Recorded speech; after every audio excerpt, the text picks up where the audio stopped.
Presiden Prabowo Subianto resmi melantik Jenderal Tandjo Budi Revita menjadi Wakil Panglima TNI serta 6 Pangdam yang memimpin Kodam baru, pembentukan batalion baru hingga penambahan komando pasukan khusus.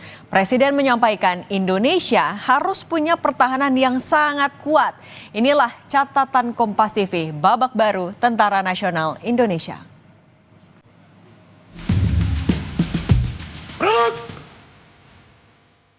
Presiden Republik Indonesia dengan ini meresmikan 6 komando daerah militer, 14 komando daerah angkatan laut, 3 komando daerah angkatan udara, 1 komando operasi udara, 6 grup komando pasukan khusus.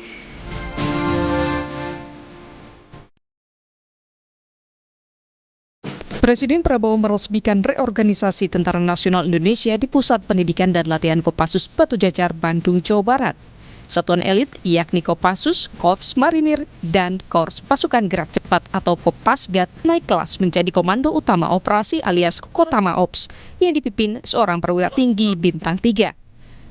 Kopassus, Marinir, dan Kopasgat akan memiliki otonomi lebih besar dalam pengelolaan anggaran, personel, dan operasional, termasuk menambah grup dan batalion baru di bawahnya untuk memperkuat kemampuan tempur.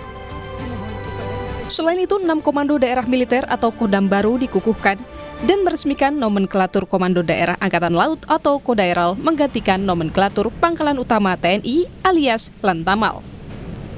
Tidak hanya itu, Komando Pertahanan Udara atau Kohan Utnas kembali diaktifkan dan berada di bawah komando langsung Panglima TNI.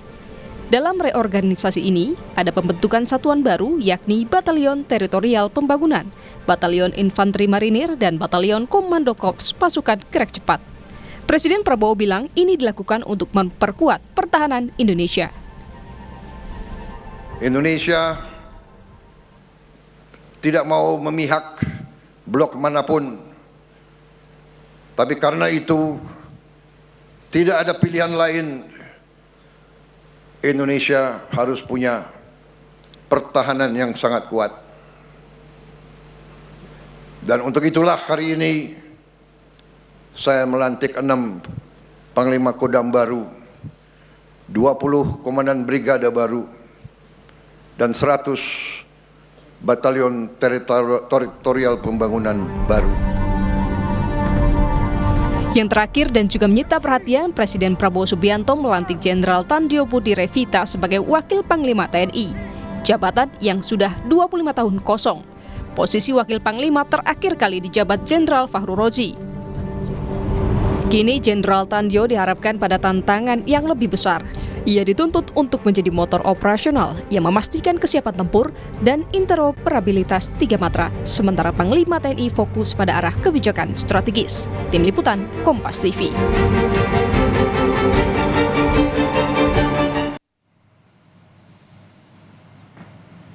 Reorganisasi TNI yang didasarkan pada Perpres nomor 84 tahun 2025 tentang susunan organisasi TNI yang ditandatangani Presiden Prabowo 5 Agustus lalu menjadi tonggak sejarah pengembangan organisasi TNI. Sekaligus babak baru bagi Presiden Prabowo sebagai Panglima tertinggi TNI mengonsolidasikan kekuatan militer. Sebagai bagian dari komitmennya untuk hadir di tengah masyarakat. Menurut penasihat khusus Presiden di bidang pertahanan, Jenderal Purnawirawan Dudung Abdurrahman, reorganisasi TNI adalah perintah langsung Presiden Prabowo. Kita memahami keinginan Presiden Prabowo memiliki tentara yang kuat untuk menjaga kedaulatan negara. Kita juga setuju, pengembangan organisasi adalah hak internal TNI.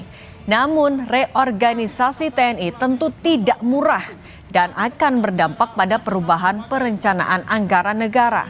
Bila 1 batalion terdiri dari 300 sampai 1.000 prajurit, maka bisa dibayangkan besarnya biaya yang dibutuhkan untuk pembayaran gaji, tunjangan personel, hingga pembangunan infrastruktur militer.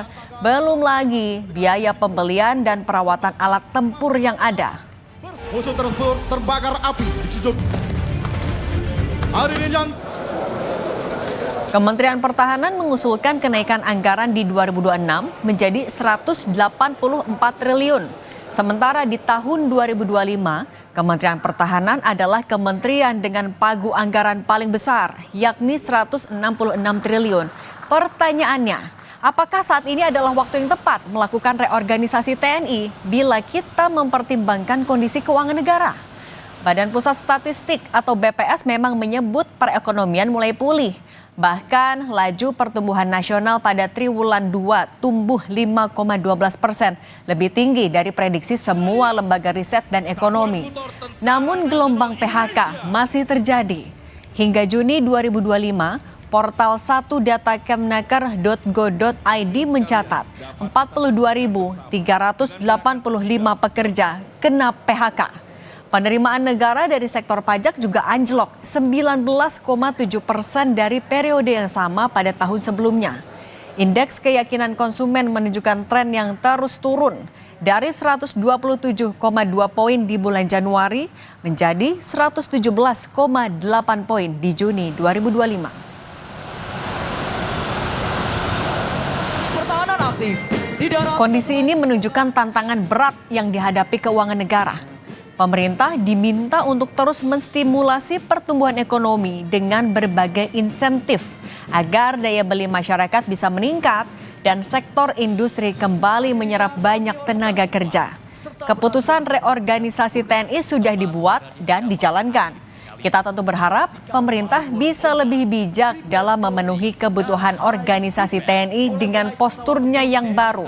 Walau sudah dibentuk dan diresmikan, tidak berarti harus segera dipenuhi secara ideal.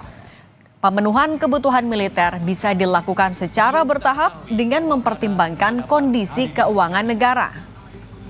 Kami hormati, terimalah salam hormat dan bangga dari Pertahanan negara yang kuat tentu penting, namun menjaga stabilitas ekonomi jauh lebih mendesak hari ini.